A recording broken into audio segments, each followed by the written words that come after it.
Hello and welcome to the what's today? Wednesday? So it's not on Tuesday. We'll figure out a new schedule or something like that. The schedule's been kind of nuts the last few weeks. So welcome to the Rockstar Hangout. It's been a couple of weeks since I have hosted one. I think it's actually been more closer to a month. I was on vacation in Florida for a week, and then I took a week of personal time off, and now kind of get back into the grind myself. So I'll dive right into the call. First things first, we have over 3,300 members, which is absolutely nuts. I see we just got Cameron on board. Welcome, brother. Cameron's one of my awesome admins. Could not do this without them. Quick shout out to the admins, how friggin' fast you guys are. Sometimes I literally see the group request pop up for a new member, and by the time I get there, you guys are like ninjas. It's done. You guys are awesome. So yeah, we're over 3,300 members, which is insane. For those of you who have been following myself and my journey on this whole FBA business for a while, you know that when I started this group, I thought, wow, it'd be really cool if we can have 1,000 people in 2016 as a total. And we did that by, I think it was the end of February or something like that. So we're easily lined up for 10,000 plus this year, which is going to be awesome. So I do not like doing the housekeeping crap, but I have to do it because we are growing to a point of a large enough group that we're going to get some assholes. We're going to get some idiots. And we're constantly having to block people, which is why, again, shout out to my admin team. We are constantly on the lookout for people that are bringing negativity, for people that are spamming, etc. So first things first, if any of you ever see negativity, bashing on other members, or spam or unnecessary links that are not resourceful and helpful, please hit the report button, because that gets, we as the admins, us three, we've got myself, Tina, and Cameron are the three admins. We see that and we get to delete and block that user instantly, no questions asked. So if you ever see any of that stuff, hit report or screenshot it and send it to me. This morning I got a screenshot from somebody, so and I know it's not the only person. If you ever get people that come in here and are spamming people's inboxes, screenshot that, send it to myself or one of our admins, and we will take care of the issue. I am also in my primary business is a network marketing business, so I know how network marketers' minds think. I'm a little bit of a rebel network marketer because I don't do it the traditional cold call and aggressive approach like a lot of those guys teach. So I know we have network marketers that try to squeeze into our groups, and they look at it as like a friggin' food tank, as a shark. That is not what we're here for. So if you ever get those people that are hounding you in your inbox or spamming you, please just let us know. We will instantly take care of it. If you haven't gotten the hint by now, myself and my team, we are extremely dedicated to making this the best group that we possibly can for you guys. So I have three quick housekeeping things. First one's first. Just like I pretty much touched base on this already. Our group mission, the reason why I created this group in the beginning was to, number one, start sharing my own personal journey and hopefully inspire a few people to start theirs. And number two was to create what I thought was, I saw a missing link when I started with FBA. I came from the other company I'm involved with network marketing is Team Beachbody. So the creators of P90X, Insanity, all those programs. I've been doing that for over 7 years.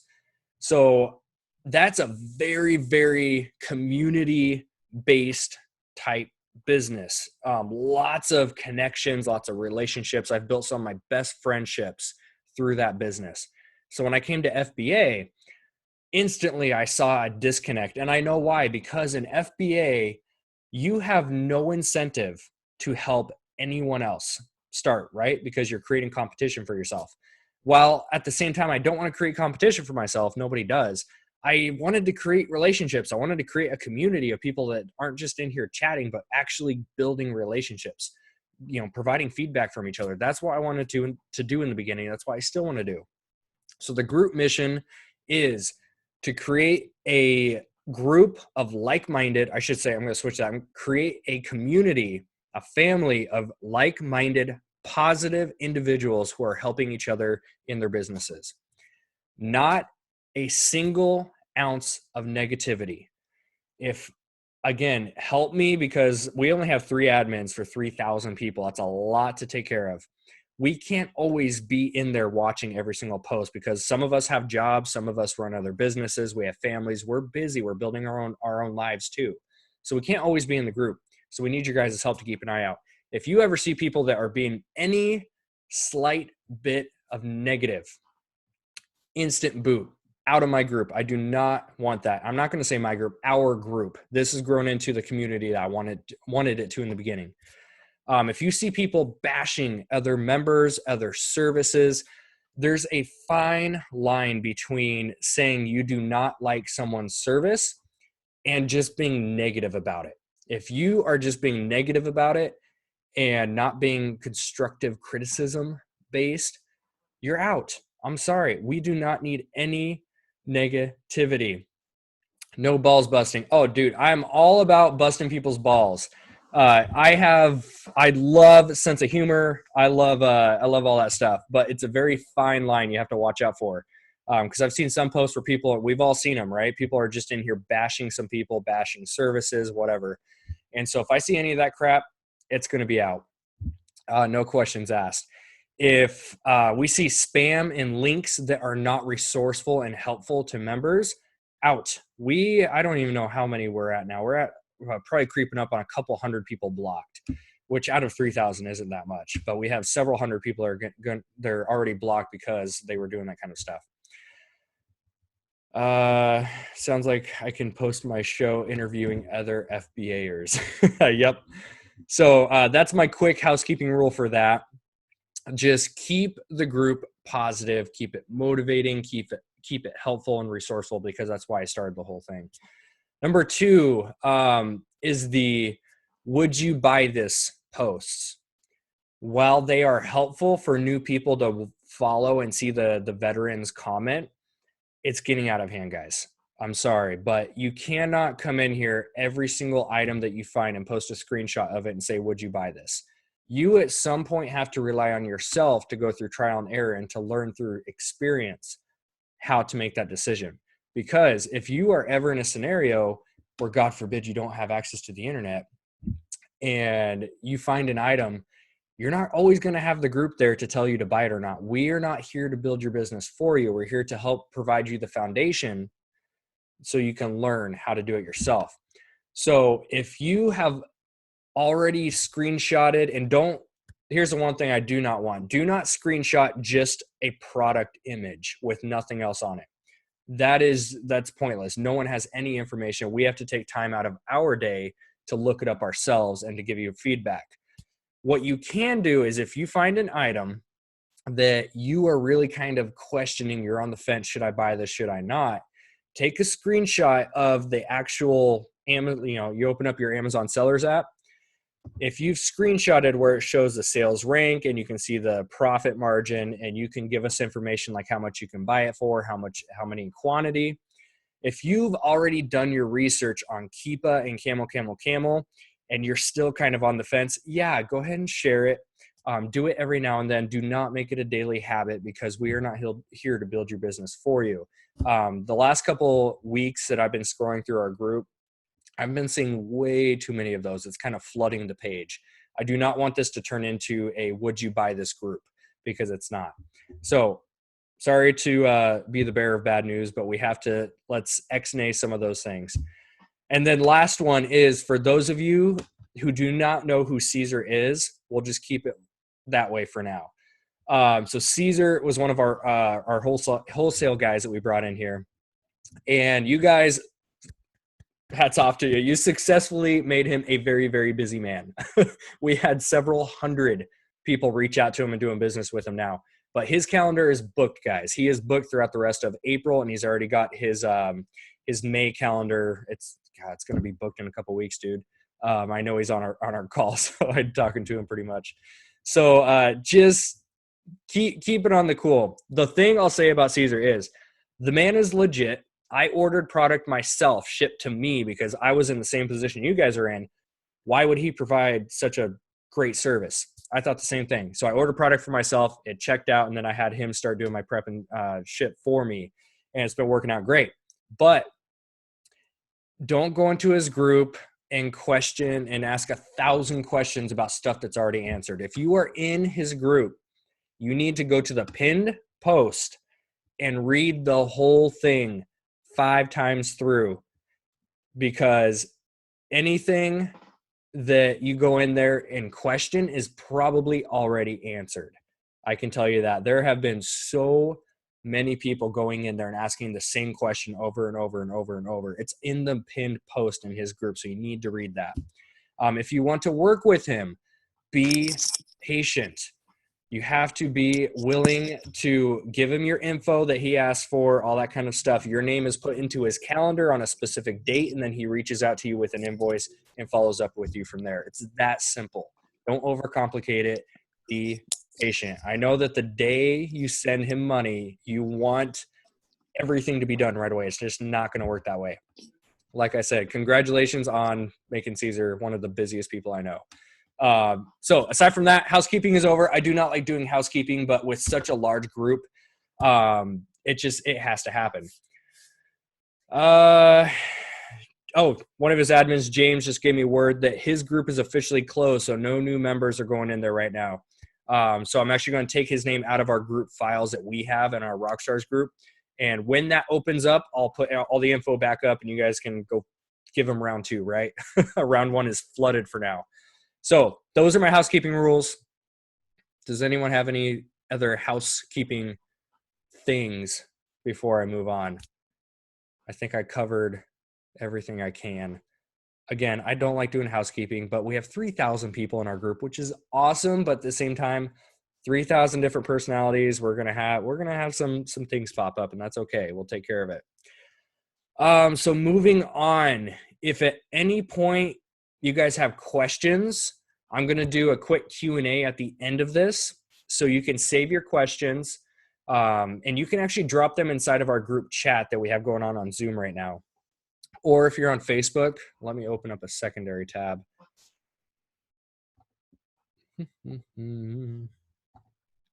So, holy crap, my Facebook is blowing up right now. Where is our post? If you guys go into the Rockstars group and you have any questions, drop them on the Hangout post that I did. Which, man, you guys are busy. That post is already bumped down. I'm going to bump that post back up to the top. There we go. So I just bumped that post up to the very top. So if you have any questions, drop it on there and I'll keep an eye on it. Or you can hop on our group chat and drop your questions right there. So I'm just going to cover a few things I saw inside of that post that I did. Number 1 was Amazon Seller app. So again, this group I originally created, and it's still going to stay that way. I created this group for the newbies, right? I found that in other groups I was in, I was the guy who was in it for less than 2 weeks. And every time I posted questions or anything like that, I felt like I was being talked down to, right? I felt inferior because I'd get these experts and these veterans who would hop on here and just, kind of make me feel like I was an idiot for asking such a dumb question. So I branched off. I said, okay, screw it. I'm going to start my own group, and I'm going to base it towards the newbies, by a newbie. That's where you guys came in. So everything I'm going to talk about, most of these calls is going to be based on newbies. So if you are an expert, if you are a veteran, if you know your stuff, you're probably not going to get a whole lot out of these calls. We appreciate you, but I'm here for the newbies for now. And when I get to be on the expert level, I am far from a guru, far from. I'll be the first one to say that.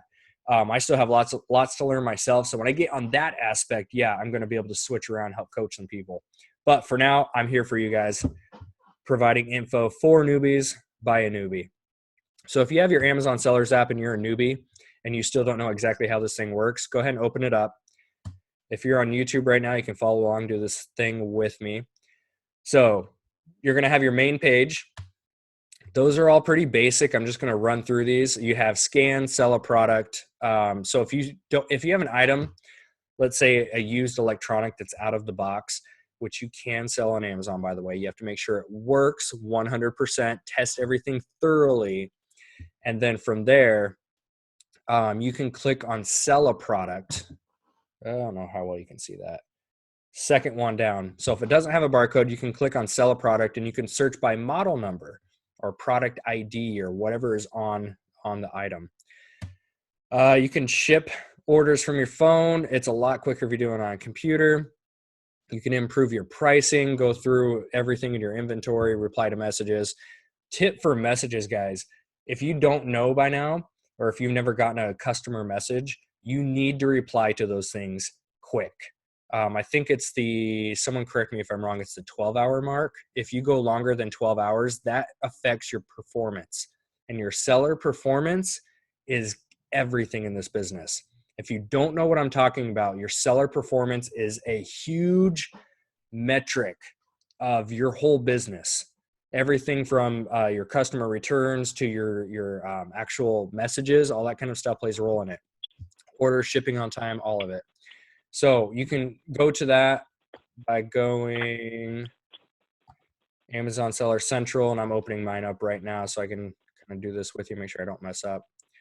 Amazon Seller Central, you're going to click on performance, and then you're going to click on account health. And on the right side of the screen, you should see a percentage. Amazon wants you to be, your optimal range is above 95%. If you are below that, as long as you're slowly increasing, you're going to be fine. But you always make sure all of your stuff checks out. You're going to see the whole drop-down menu of all your different metrics and where you can focus on improving. We all got hit pretty bad, January, February, where Amazon is known for its returns, right? And because you have until January 31st for customers to return all their crap from Christmas. So my account got hit, pretty good with that. So I had a lot of customer returns, knocked my percentage down, but ever since then I've been focusing on increasing, and it's worked out great since then.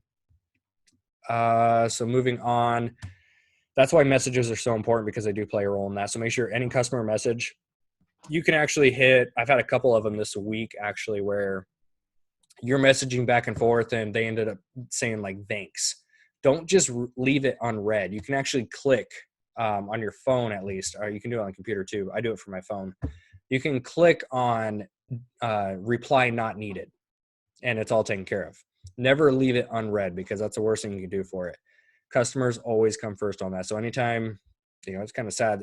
Anytime you get a customer message, boom, drop everything you're doing and just get to it, fix whatever they need.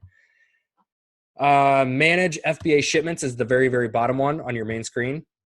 If you did not know, especially when you get those emails that a shipment has checked in, I just had one this morning, so I'll click on it. And so when you click on manage FBA shipments, it's going to pop up with all your recent shipments. Stupid thing doesn't show. I'll make an official YouTube video of a screenshot of my phone. It'll look a lot better. But for now, you guys get the live version.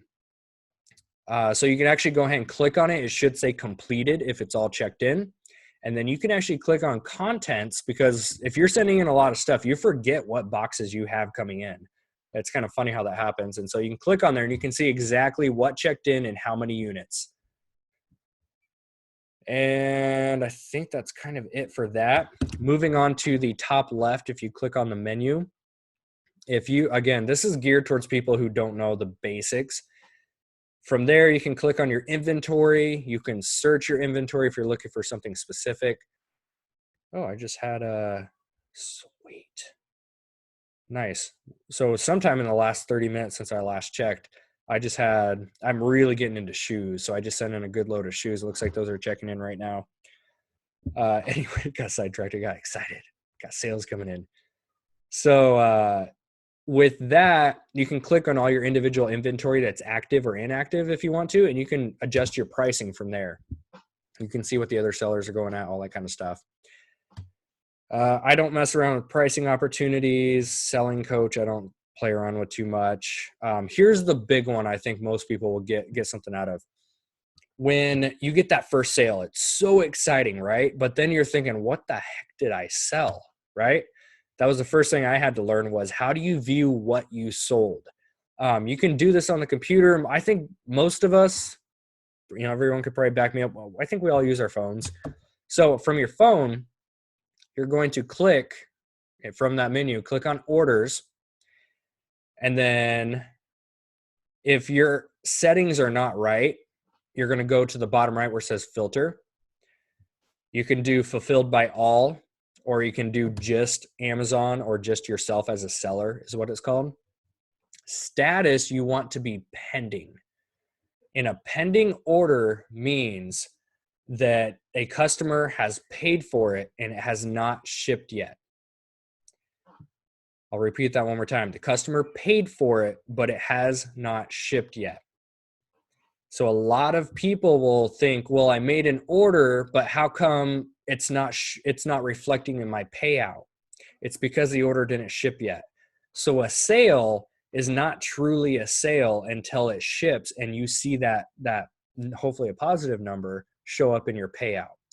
So just because you got a sale doesn't mean it's final. You can filter right here. If you go through it, you can click on canceled items and you can see all the orders that were placed and then they were canceled. Buyers have a certain time frame they can do that. You can even filter down today, yesterday, 3 days, 7 days, 30 and 60 days.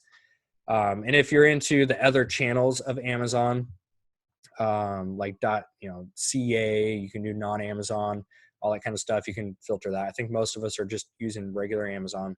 So your traditional setting should be fulfilled by all and status pending. That's just going to be how most people's are set up. So that's kind of all for the orders. I will touch base on, if you go into home page, go into your drop-down menu on the left side, top right of there, you see a little gear, and you can actually click on that gear. Here's two things. Number one is you want to make sure, I'm talking about FBA here. So you want to make sure your settings are set to show the FBA fees. There's a lot of screenshots inside of the group that I've seen that people are doing FBA, but it's showing merchant filled actual pricing. Where am I at? Push product search. Oh, there we go. I haven't been in this setting for a while. I almost forgot it. So go to your setting, little gear. You're going to click on product search. You want to make sure, should be the second block down. Default fulfillment channel should be on Amazon fulfilled if you're doing FBA. I haven't even been reading the chat, guys. I am sorry. Okay.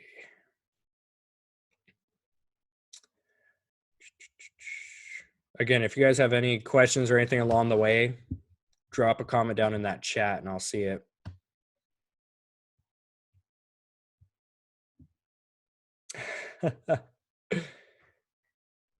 Susan says her mom upgraded to her phone and she's over 70. Never too late to learn. That is for sure.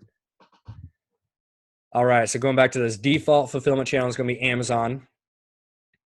Default low price, you can do either one of those. I usually go by FBA low price personally. I think most of us do. And then shipping to customer, just 0. It should be under cost by weight, or flat rate is going to be 0 because you are not shipping unless you're merchant filled. If Amazon is doing the FBA, that means they're filling and shipping the order. So next one down, shipping to Amazon. That should be anywhere from 50 to 70 cents per pound, I think is what we see on average. I do 60 cents per pound. It's always been set that way. So what that does is when you scan an item and it pops up and it says, let's say you have a $10, it sells for $10 on the low end. So you sell an item for $10, let's say they take out $4 for fees. Those fees now include your shipping cost. So you're not hit with a huge surprise of a shipping charge later on when you do your shipment. It's already calculated in there. So your fees are now going to show after everything is said and done. Here's what you'll get if you sell it on that. And I think that is about it. So shipping to Amazon, cost by weight should be, I place it at 60 cents. Some people do 50. Some people do, I've seen as high as like 75 cents, 80 cents. That's kind of up to you based on where you think you're at. Make sure that it includes hazmat warnings, all that kind of stuff in your settings.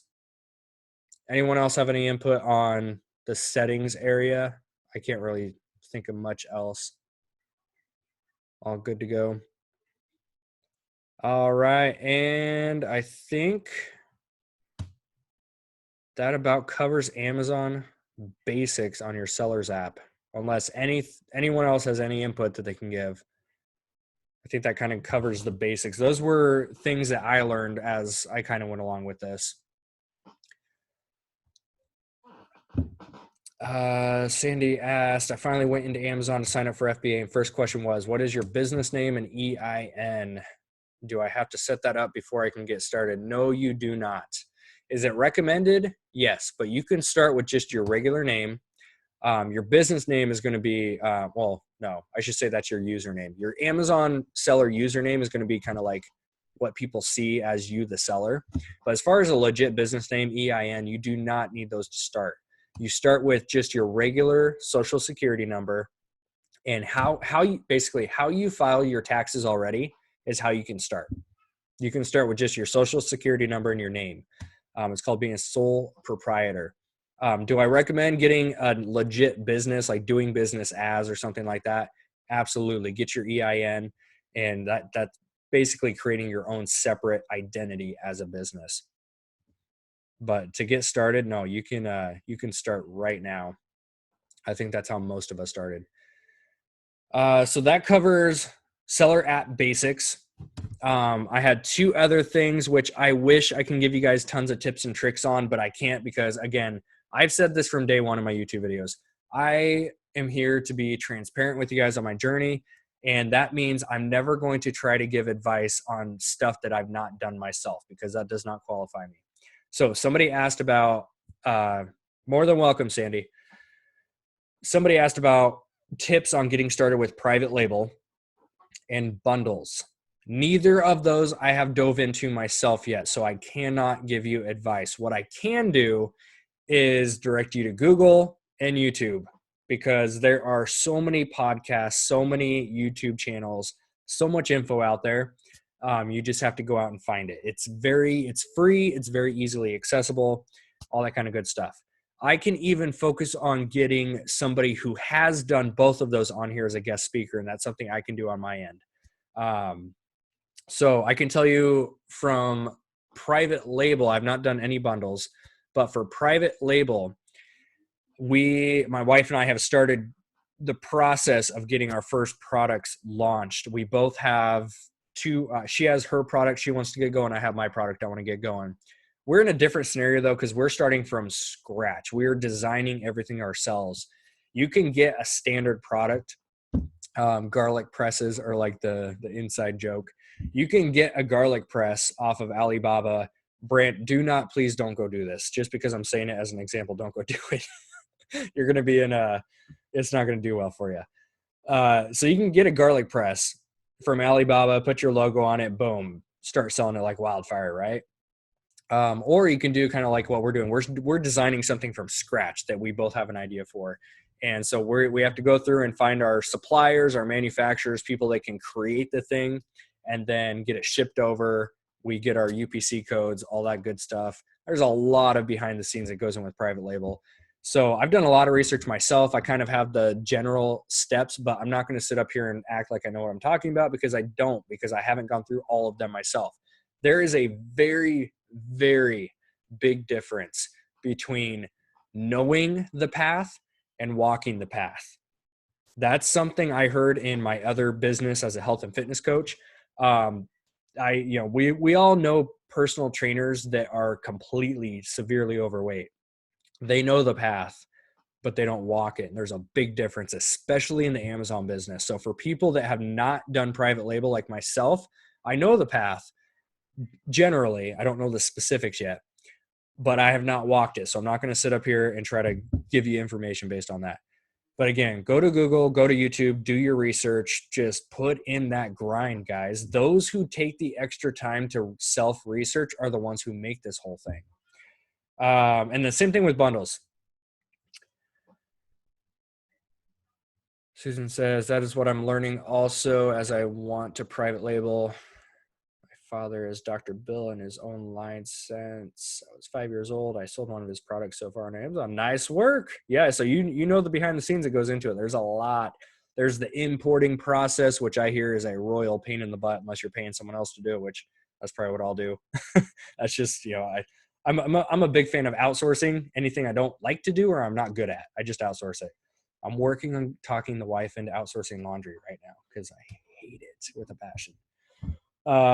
Next up is somebody asked if I would do an update on my pallets. Oh, pallets. That load. This is still it's almost like a sore subject for my wife and I still. So the pallets they're referring to are, we went with American Pallet Liquidators. I'm not going to bash them at all. I'm going to share with you my experience, and I have a different experience because I was not able to go pick up locally. So I'm located in Oregon. This company was located in Indiana. It's a little bit of mileage. So my experience was I had ordered from these guys and I got 11 pallets. There was a combination of home goods and entertainment. It was a couple pallets of toys. We had a couple pallets of kitchen stuff, crock pots, all that good stuff. And when I ordered it, this was a huge, dumb mistake. Probably our biggest failure in the business so far was we got so pumped up for the products because, especially me, I saw Star Wars Millennium Falcon drones inside of the pallet. Yeah, I got excited. The downfall was they were customer returns. We paid more for shipping than we did the actual products. That was the part where I pulled the trigger way too quick. Instead of sleeping on it for a week and really talking to other people. This is why it's great to have some type of, if it's not the community, have some type of accountability partner, because you can kind of give and take from each other with feedback. Really does help out. I didn't talk to anybody really at the time. I just said, I want to get these pallets and I'm going to do it.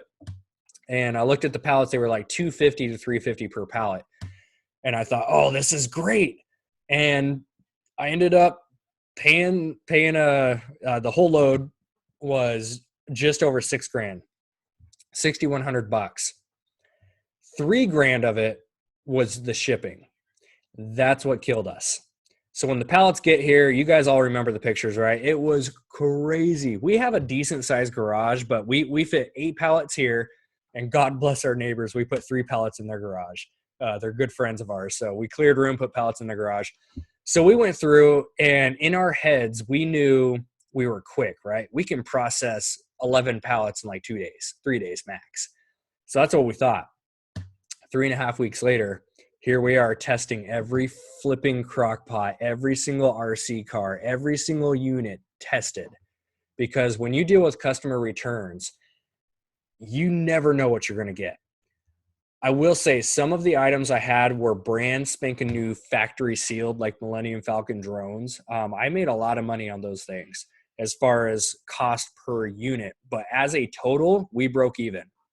We got our $6,000 back, thank God, but we broke even, and it sucked up a lot of time. So I guess if you include our value of time, we did not break even because we put a lot of time and effort into those. We actually still have probably about 100 toys that we need to test, and they're sitting in a storage unit right now because it's not on my priority list. That's our eBay storage unit. So my whole experience, the pros and cons, was the pro, it was a learning experience. That was the pro. I think that you have to go through some failures to really appreciate the good stuff that comes around, because without going through that, I still would have been kind of naive on some of the stuff. So when you get into pallets, guys, there's different grades. Customer returns, in my opinion, based on my experience, are the worst ones because half the crap is going to be damaged, more than half, I should say. You don't know if the things work, so you have to thoroughly test everything. They're probably going to be damaged cosmetically or internally, depending on what it is. We had crock pots that worked, but the quartz stoneware, it's not quartz or something like that, stoneware was broke. So we had a lot of stuff. Now, I'll say as far as the split, because I know some people ask, did you do Amazon only? Did you do eBay? How'd you do that? We broke it down into about a third of it went to Amazon. The new stuff, the good stuff went to Amazon. It sold very, very quickly. We made a couple thousand back on that. And then a third of it went to eBay, which we made, I want to say 2,500 after shipping and fees. We made about 2,500 bucks on eBay stuff so far. So we still have like 100 units, which that's probably going to be the profit right there, is those 100 units. So that gives me motivation to get off my ass and go ship them out, get them listed. So about a third went to eBay, and then the other third, we actually made a killing on doing a local garage sale for 2 weekends. For 2 weekends, you guys, for those of you who've been in here for a while, you probably remember my photos. This garage was packed. We had a $5 pile, we had a $10 pile, and we had like the 20 plus pile. And we sold, I think between the 2 weekends, we did about $3,000. It was a friggin' awesome experience because people are just handing cash to you left and right. Had a big old fat wad of cash I took into the bank and the next day. So that was fun. That was an experience. Met some great people. One of our own members here, Brandon, he's a local guy to me now because he came into the garage sale and he was picking some Star Wars stuff out. And he was excited about how I was doing this. And all of a sudden it's like, yeah, get in my Facebook group. And now he's making a killing doing his own FBA. So that's pretty cool. So yeah, that's how my experience turned out. I mean, while you guys are on the live call or chat, if you have any specific questions about anything, feel free to drop those below. Like I said, from day one in my videos, I am here to be transparent because in any business, I've been in multiple, in every business, people love to share the highlights, right? Oh my gosh, here's $100,000 in sales. They love to share the highlights, but you don't see the behind the scenes stuff that goes on typically. I want to share more of the behind the scenes to show you the grind, to show you the experiences that go on, the failures, the doubts, the fears. I'll tell you what, after that pallet load, pallets scare me a little bit after doing that. So I'm very picky on my pallets right now. I only want newer condition items. I will not touch. I talked to somebody a couple days ago and he wanted to sell me a couple pallets for like 200 bucks a piece. And I thought, oh, that's a great price. And he said customer returns. I said, nope, done, out, I'm done with that. Not doing it right now. I will say if you own a flea market, if you own like a retail store, people do great on that stuff. Based on the garage sale I did, if I had a flea market or like a thrift store, I would keep doing customer returns because that local stuff was awesome. As far as the company itself, if you can go pick up those pallets, they're called American Pallet Liquidators or APL. Look them up. If you are in the Indiana area and you can pick them up for 250, 300 bucks, yeah, go do it. In that case, I would have profited, but it was the shipping cost and my dumb ass that pulled the trigger too quick. And I'll be the first one to say that. How does it work to ship bigger items using FBA? For example, like a stroller new in the box or a piece of furniture. In that case, you have to a couple different ways. Mummy box, you get really, really familiar with. I will say if you are doing multiple items per box, you cannot do more than 25 inches? Someone correct me if I'm wrong. 25 inches in length is the max you can do if you have multiple. If it's one item like the stroller or furniture, it's heavy to send in, but if you can make profit on it, then you can do mummy box, get that thing shipped in. I can tell you I scored on some Christmas trees, like artificial Christmas trees, and the suckers are long, way more than 25 inches. I sent a bunch of those in, no problem. So that's how I personally did it. Is it the best way? I don't know. It works for me. I do what works for me. Michael asks, so no more pallets. What's your main source of product now? Not specifically, but generally. I still do. I haven't gotten a pallet in over a month. I knew we had a Florida vacation coming up, so I didn't want to mess around with pallets right now just because they're time consuming. A lot to process. So as far as pallets, I still am into pallets, but I'm way more picky on which ones. So I want to make sure, number one, there's a profit margin. Number two, I want to make sure they're good condition items. The hard part with pallets is the box condition. Just because the items say new doesn't mean the box is going to look that pretty when it gets to you. So my main source of product is we got heavily into RA lately. I was not doing a lot of retail stuff in the past. I started by going into Goodwills and thrift stores. Made a killing doing that stuff. Those of you who have been in the group since the beginning, you probably remember the honey hole of a Goodwill that I have.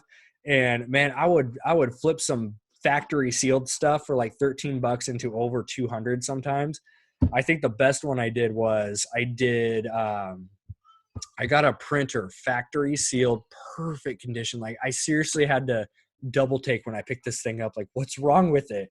I paid $12.99 in a Goodwill, and I ended up sending that thing and it sold for $380, and it wasn't returned, which is better. The customer kept it because that's, it's one thing to sell an item, but it's always kind of in the back of your head, like, I hope they don't return it, because it's a pain when they do that.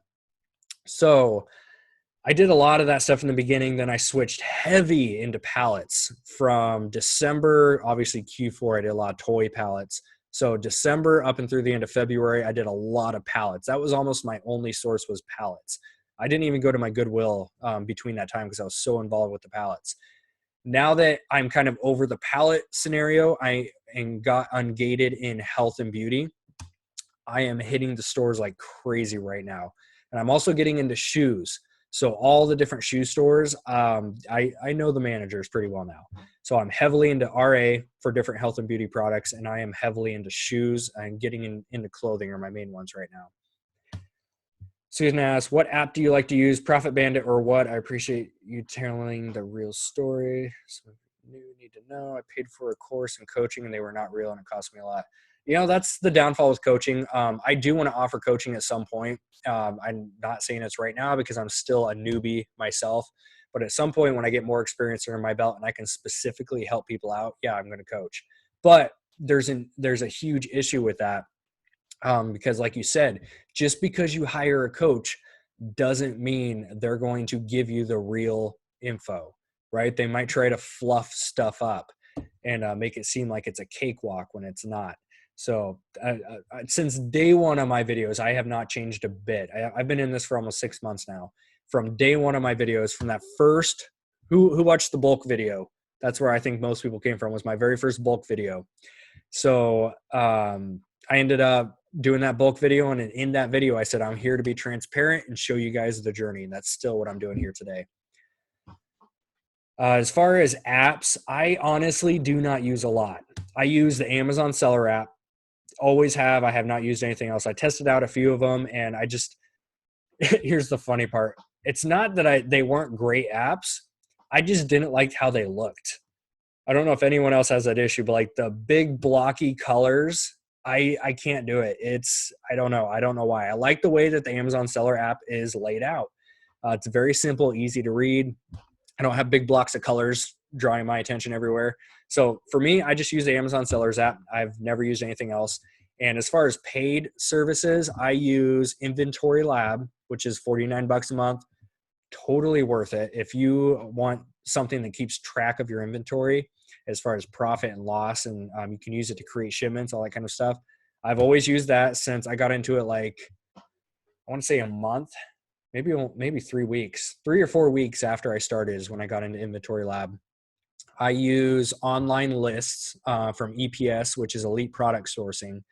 And that's an online list that gives you some of their best finds, all that kind of stuff. So they basically have virtual assistants that go and do the sourcing online for you. If you guys want more information, I am transparent. I get an affiliate kickback if you use my link, which is much appreciated.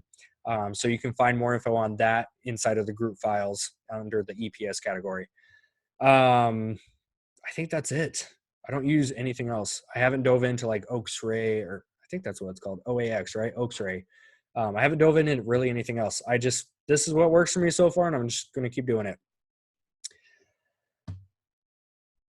Ungating services. Did you outsource your ungating in health and beauty? Who did you use? I used a gal by the name of Rebecca. She is also, if you go into our group files underneath approved services, you'll see Rebecca in there. She's who I used. I'll tell you right now, she's booked, kind of like Caesar. It's funny. I get people that want access to my group, and so I give it to them. I think they get more business than they're ready for sometimes. Caesar can attest to that. It's like, boom, it's a flood of people that come through. So everyone I recommend is probably booked, just an FYI. There's several out there though. I mean, if you want to do like FBA Faye is one, or I think, no, I don't remember who it is. Anyways, I use Rebecca. Do you need an ungating service? No. You can go and find any wholesale distributor. Was it ABS delivers or whatever the popular one is we're all using. So there's several wholesalers out there, guys. All you need is your 3 invoices with 12 or 15 more SKUs per invoice. Don't use the email. Here's a big tip for your invoices, guys. Don't use the email invoice that they send you. Print it off, take a picture with it, and then use that file as a JPEG to send in. And here's another tip for ungating. Do not apply on a Friday. I got denied 3 times for beauty. The first time was on Wednesday, or no, it would have been Monday, Wednesday, Friday. I got denied. On the 4th time, I used the exact same material from my Friday application, and all I did was I waited 12 hours and I put the exact same application with the same invoices in on Saturday morning, and I got approved in under 4 hours. It just depends on which rep you get. But you do not need an ungating service. I paid for it because I outsource anything I don't want to do or don't like to do. And at the time I was busy and I just didn't feel like doing the work to get the invoices. So I paid somebody for them. I'll say anybody that you pay for an ungating service, you still have to work. They're going to typically provide you with the invoices, and then you still have to fill out the application. Does that make sense? I think a lot of people pay. I did it in the beginning. My first thought for an ungating service was I paid for it and I thought, oh, I just gotta do this. Sit back and wait, and then watch the email come in saying it got approved. That's not the case. You still have to put in the work, and you're probably going to get denied more than one time. Very rarely do I see people, or any of us have seen people that get approved on the first try. Susan says, you are already coaching. I appreciate your honesty. That's what I'm here for. I'm here to be honest, to share my journey along the way. You guys are, I gotta drop this down. There we go. I like that you say what you do not know. The worst is paying and then getting a teenager or college student that was new. Have you gone to conventions? I have not been to any conventions. I would love to, though.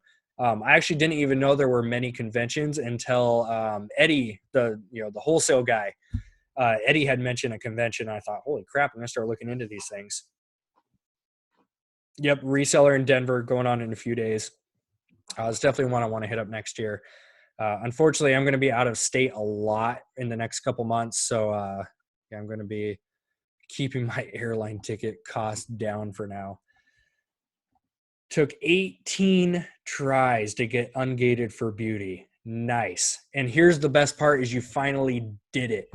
That's the best part, right? When you finally get that email, it's like, oh, I'm done battling them. And then you get to go out and just hit it. Get out to retail, especially for beauty. Yeah, there's some good stuff out there. Good replens inside of health and beauty. Susan says, I think covering the cost as well. I printed a copy and blocked off the pricing. Yep, exactly. Putting the ASIN on top of each product. I should start an ungating service. How about that? No, I probably won't do that. So yeah, if you print off, let's touch base on that. If you print off your invoice, right, from your wholesalers, whatever you use, print it off, take a picture with your phone. I just emailed it to myself, printed it off from my, I guess you don't have to do it that way. I just completely mixed up my steps. So you put your order in, print it off, cross out with a permanent marker your pricing and that kind of stuff. And then you are going to take a photo of that, email it to yourself. That's going to be the JPEG image that you use as your invoice to send them. There's a spot within the application where you upload those. As you upload those, you'll also want to do your ASIN. you can put which ASINs on there that you're going to be selling. And that just speeds up the process. It helps them know exactly what you're doing. At the end of it, you can put a little blurb about yourself, your business, kind of what your model is, and just share a little bit about, if you're excited to be a seller within that category. Make sure you let them know you're going to follow their rules, their policies, all that kind of stuff. What is my view on the Walmart's closing? Buy up from them. If there's profit, go for it. Buy the whole thing. I had called up, actually, we had 2 Walmarts up here in Oregon that were closing. I called both of them up, and they were offering, I think it was 25% before they were going to close.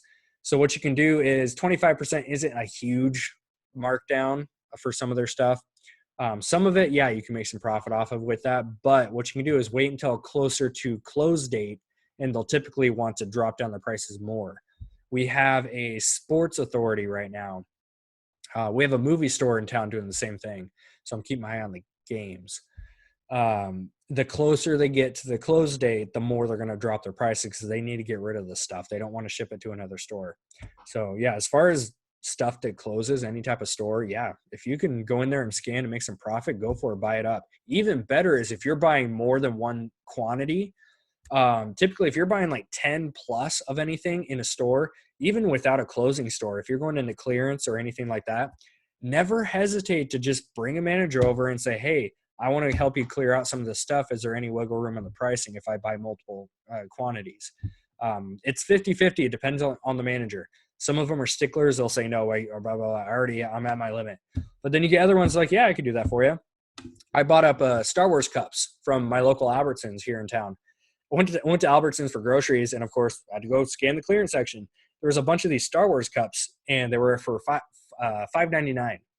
And there were 20 plus of them. And I said, hey, I know you're trying to liquidate these in your clearance section. If I take them all off your hands, can you work with me on the price? Instantly, they offered 50% off. I didn't even have to ask for it. Yes, always try to do that. Careful if you're a girl, the manager might be a dick. Unfortunately, that's true.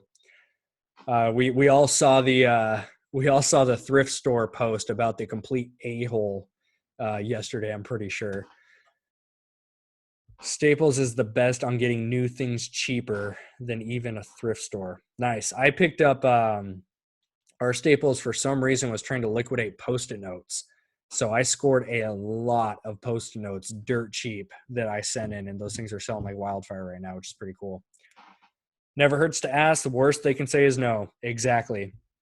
I think us as a society, we have some weird issue with hearing the word no.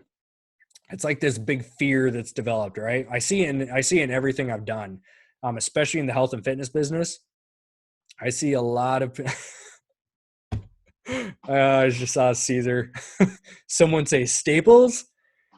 When Caesar's May calendar opens up, guys, talk to him about some Staples. We'll leave it there. It's hilarious.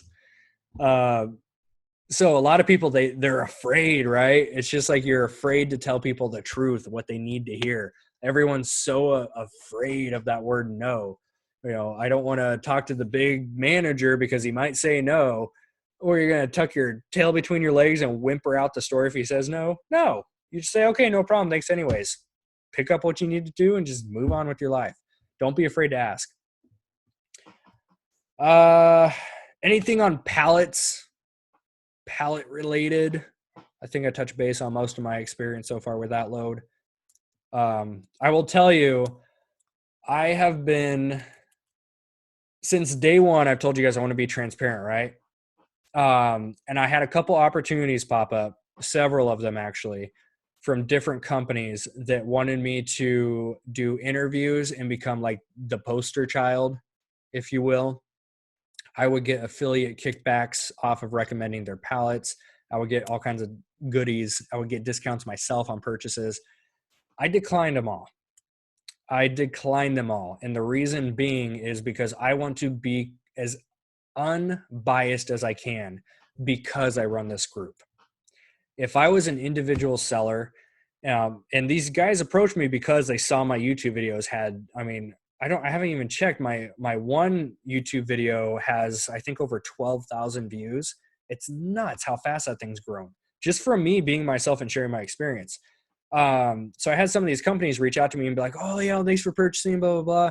We want to provide you this and this and this and this. Are you willing to do like a phone interview that we can turn into an article for our website and blah, blah, blah. And I declined them all. I had 3 of them. I declined them. I said, unfortunately in my position, I need to stay unbiased because I do run a group of over 3,000 people. The second that I sign on with anybody, that I think that takes my opinion out of everything. Because if I say, yeah, this company is great just because I'm getting paid by them, I don't want to do that. So I'm here to tell you guys, I decline those opportunities because I want to stay completely just real with you guys. So I'm still going to buy from them because if they have good stuff pop up, I'm still going to use them. They're still sources I recommend, but I don't want to get paid by anybody in that sense. So I just thought I'd share that with you guys. So I want to be up here and be transparent and just be real with you guys.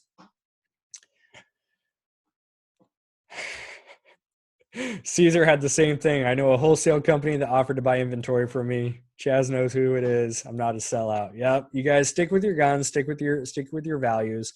Here's the funny thing I've learned, especially if you're new, listen up.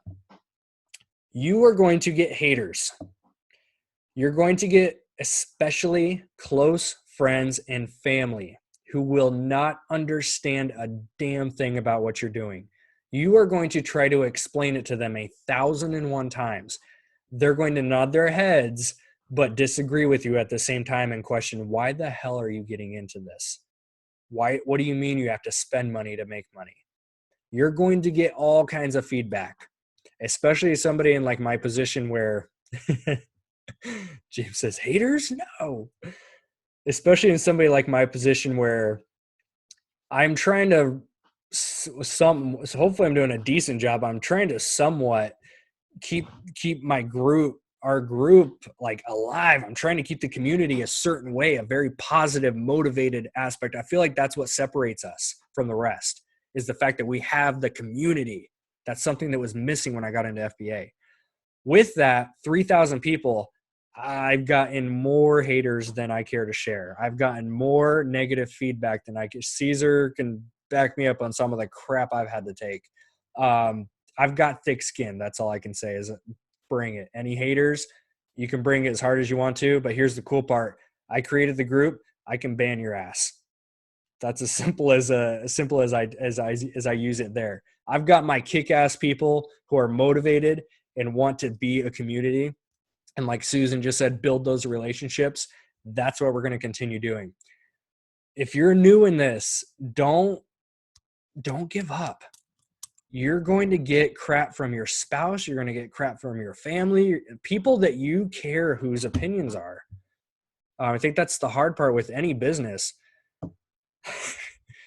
Chaz quote, anyone else want to get their ass kicked out? I did have to say that a couple days back. Yeah. So anyways, guys, I'll end on this note because I like to keep these about an hour or less. For those of you who've been on here the whole time, thank you. So I'll end with this.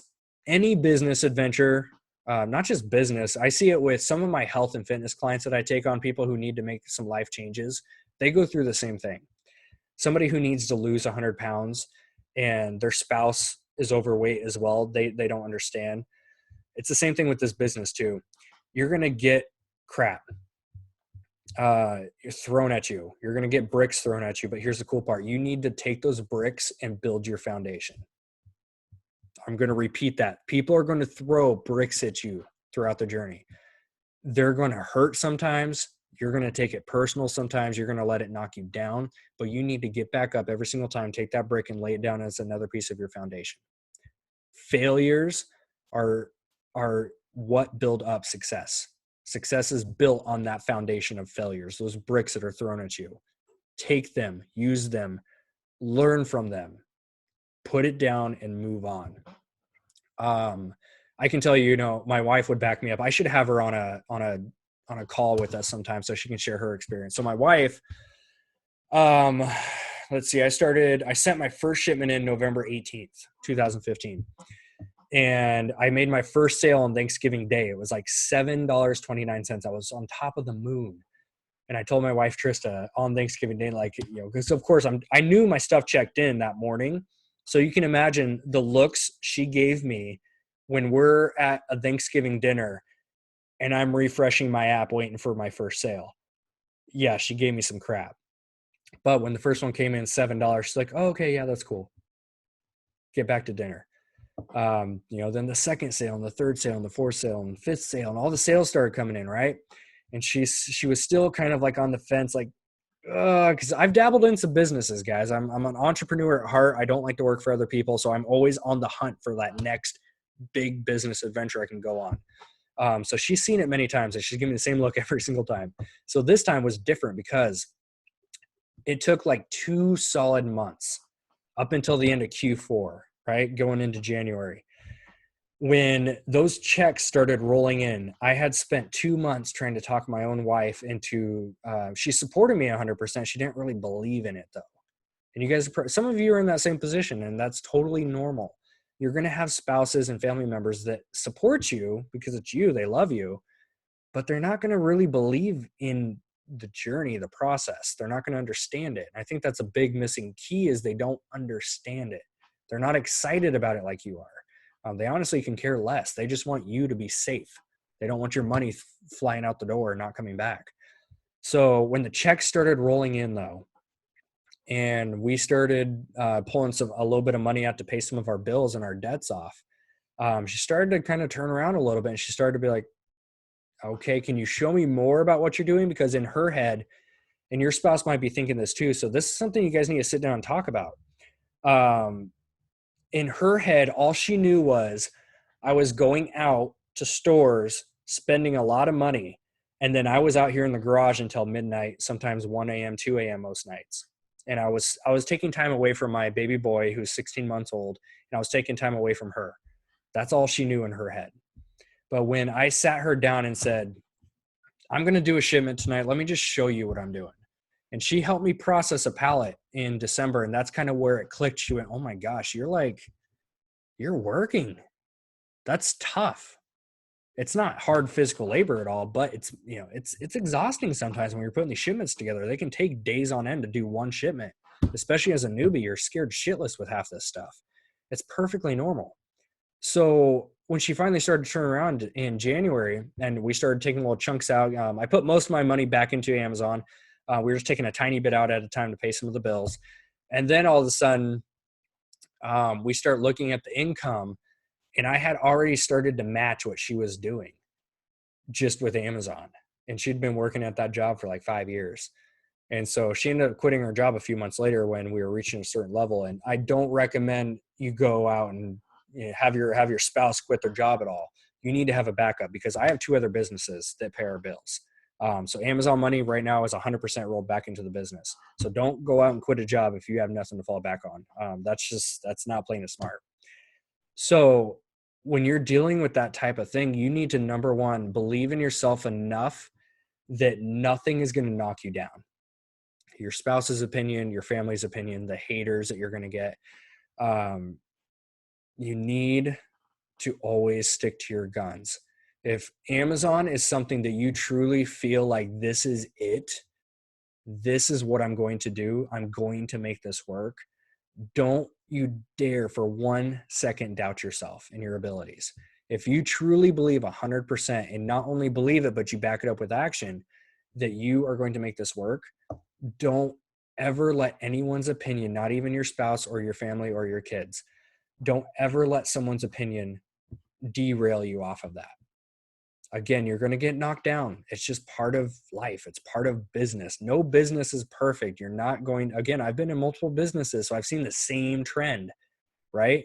When I started my health and fitness business with Beachbody, funny story, that was 7 years ago, dirt broke. I was working at Quiznos at the time. I was working on my massage therapy license, and I had borrowed $40 gas money from, at the time, my wife and I were dating, Trista. We had been dating for like 6 months or something, and I needed to borrow gas money. And I used that $40 to sign up for this business opportunity called Team Beachbody. And it took, you can imagine, it took like 6 months until she started to believe in that. But I got a lot of crap from my family, from Trista. And it's kind of our inside joke now is hey, thanks for that $40. How's it working out for you?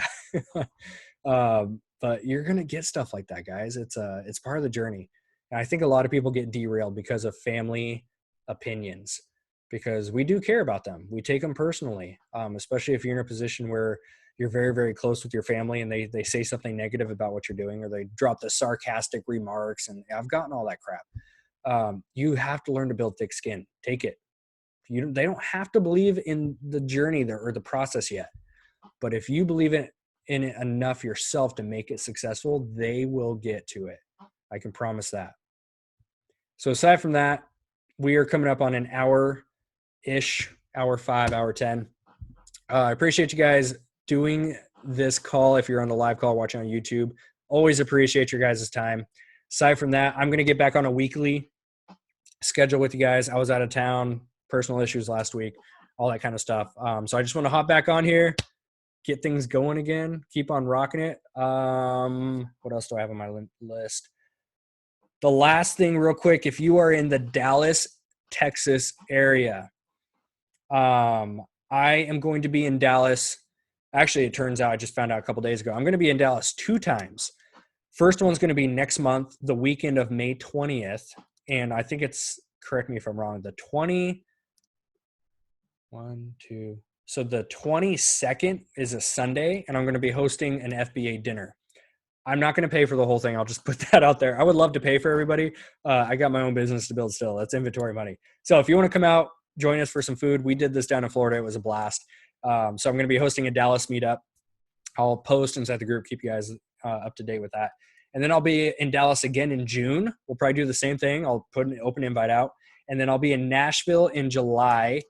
And there's a couple other towns after that. I'll announce them later. So Dallas and Nashville. If you guys are in those areas, message me, and I'm going to create a separate group chat for that area, and I'll add you to it. So message me directly. Say, hey, Chaz, I'm in Dallas or I'm in Nashville, and I want to be added to that chat, and I'll get you going in there.